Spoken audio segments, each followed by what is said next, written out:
2 tahun saya terlantar. Isteri jaga tanpa jemu, angkat ke bilik air serta cucikan najis. Moga syurga tempatnya, ujarnya perlahan.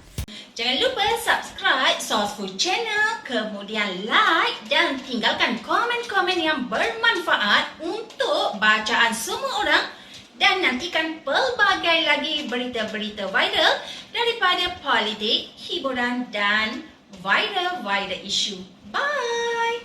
Menjelang kehadiran Ramadan yang berbaki beberapa hari saja lagi, imbaunya arwah isteri merupakan individu paling sibuk membuat persediaan.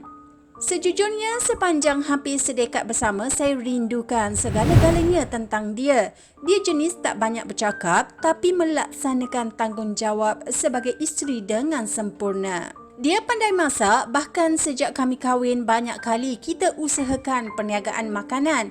Cuma tiada rezeki. Fasa paling teruk adalah kami kutip tin dan botol kosong bagi menampung kehidupan. Atas nama cinta mati, Harun Hashim sanggup mencari rumah sewa berhampiran tanah perkuburan agar dapat kerap menziarahi pusara insan kesayangannya itu setiap hari. Saya reda dan sudah move on, cuma rindu ini terus menyala. Dapat bacakan Yasin di pusara cukup untuk ubati kesunyian. Kadang-kadang pernah 3 kali sehari saya ke kubur. Pada usia ini, tiada apa yang saya harapkan kecuali mendapat keredaan Allah. Kita tak tahu selama mana kita dapat bertahan. Tunggu saja masa untuk menemui ilahi, kongsinya dengan mata berkaca.